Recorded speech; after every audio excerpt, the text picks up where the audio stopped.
give you a couple disclaimers. I am not a doctor.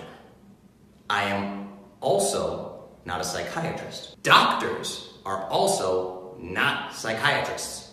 The same way that I have told you that traditional doctors, MDs, are not nutritionists. Stop treating them like nutritionists and getting nutrition advice from them. Stop treating them like psychiatrists and getting psychiatric advice from them. Do not do that, okay? I wouldn't do it. I don't think that you should do it. Now, I also want to say, this video is not to be taken as medical advice. I am not giving you medical advice because I am not a doctor.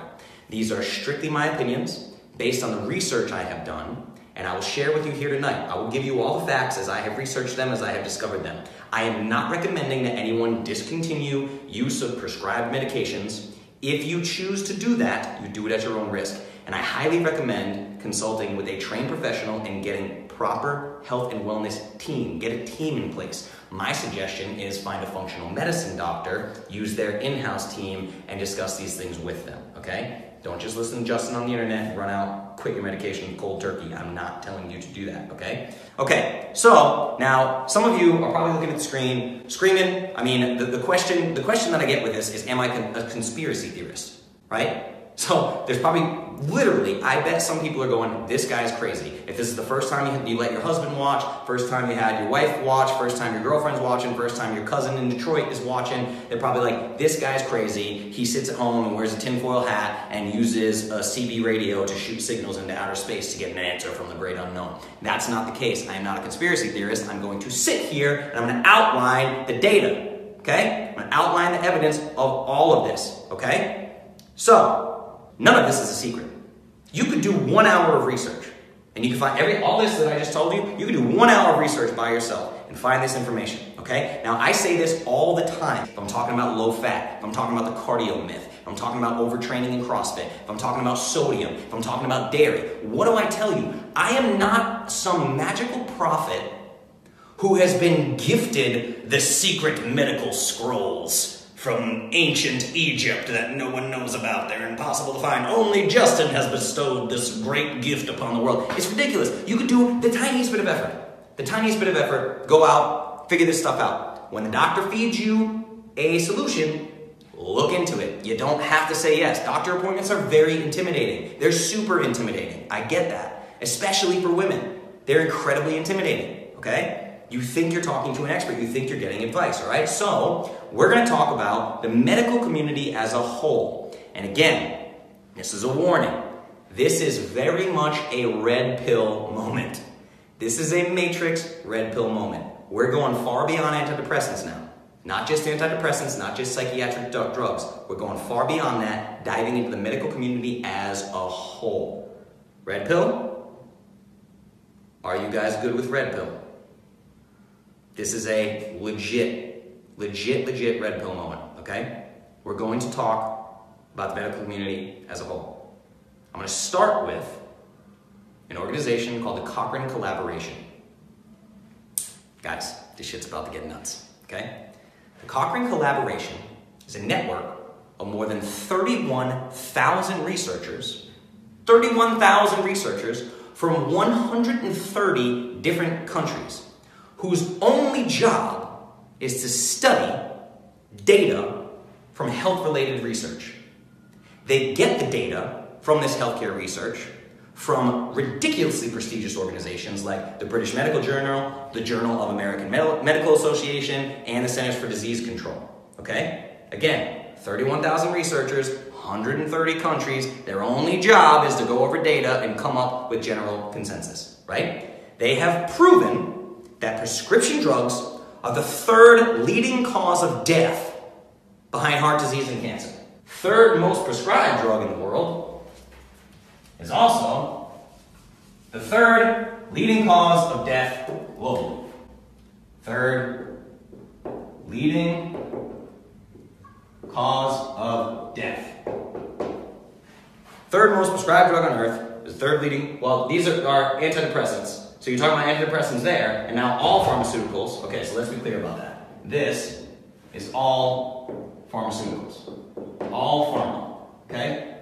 Sorry, that was a little confusing. But all pharma, all pharmaceutical drugs are the third leading cause of death in the world. Now, we will talk about psychiatric drugs in particular. Remember, Cochrane Collaboration, 31,000 researchers, 130 different countries. Now, let me give you a direct quote from the founder of the Cochrane Collaboration, the founder of a company whose only job is to research health-related data from the most prestigious organizations in the world. Here's a direct quote from the founder.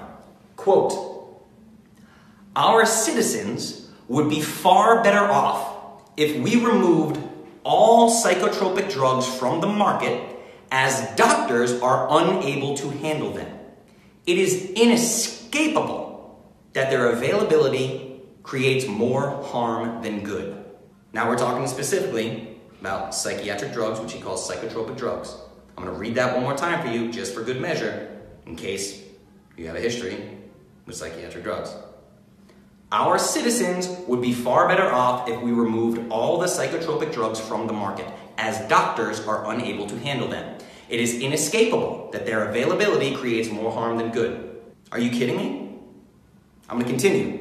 Let's talk about the medical community as a whole. Here's another quote about the medical community in general. Now remember, we're talking about all of medicine. So we just talked psychiatric drugs, now we're back to talking about all of medicine. This is from the prestigious British Medical Journal back in 2013. Quote, "Unfortunately, in the balance between benefits and risks, it is an uncomfortable truth that most drugs do not work in most patients." One more time. Quote, "Unfortunately, in the balance between benefits and risks, it is an uncomfortable truth that most drugs do not work in most patients." Are you fucking kidding me? Really? I mean, that's a direct quote from the British Medical Journal back in 2013, very recently. That literally said most drugs in the world don't work on most people. And it's an uncomfortable truth. Uncomfortable truth. I'm going deep, we're already in this far, we're gonna keep going. Okay, a study published in the Mayo Clinic Proceedings in 2013 confirmed that 40% of all medical practice studies confirmed 40% of all medical practice should be thrown out. Literally did studies that proved 40% of all medicine currently being practiced should be thrown out. That's insane. 40% of all medical. Okay, so here's the sad truth. Now, how does this affect you? This is where things get crazy. So I've said this in the past. If somebody tells me, yes, but I'm a doctor, or I'm a PhD, or I'm a nutritionist, or I'm a dietitian, I ask them a question that makes them go, duh. I go, what year was your textbook written? When you graduated, what year was your textbook written? They usually say, I have no idea. Then they go back and check, and they realize that their textbook was published in 1983, which means the data is 15 years behind. So it was made sometime in the 70s or in the 60s, based on scientific data from now 40, 50, 60 years ago. Congratulations, you know a bunch of information that is completely useless. So here's how this works in the medical community. What we just talked about, when there's a new study that comes out that certain medical practices are harmful or not effective, when those studies come out, it takes an average of 17 years before that information trickles down into your primary care physician's daily practice. On average, it will take your primary care physician 17 years to find out that 40% of all medicine should be thrown out according to scientific studies. We all have till 2030 to wait for our doctors to catch up, don't we? That study came out in 2013. I mean, think about it. This is when your primary care physician is going to realize, oh man, 40% of what I've been doing is wrong, and studies prove it. Crazy. Who would have known? Sorry, everybody. It's insane. One last one, just to put the nail in the coffin.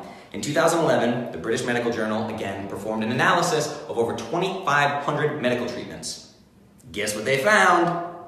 If you visit your doctor or hospital, there is just a 36% chance that you will receive treatment that has been scientifically proven to be beneficial. a 36% chance that you will get treatment that is scientifically proven to be beneficial. The rest, guesswork, which also means there is a 64% chance that you will receive medical treatment that is either harmful or has no evidence at all. Harmful or completely useless. Those are the only two. Harmful or completely useless. Because we know only 36% has been scientifically proven to be beneficial. Do you like those odds? I don't.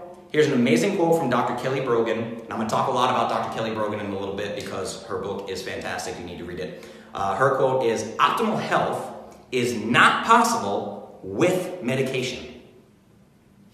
Optimal health is not possible with medication. Okay? Now, I'm not saying there haven't been incredible advancements in medication. There have been incredible advancements in pharmaceutical drugs. I'm not saying any of that. Antibiotics are great if someone's dying from an infection, right? Antibiotics are not great if you got the freaking sniffles. Suck it up and deal with the cold. Okay? This is what I'm saying. Not all medicine is bad. It's just a whole lot of guesswork. And the statistics and the scientific studies are there to prove that definitively. Let's take a quick look, see how you guys are doing, take a little break.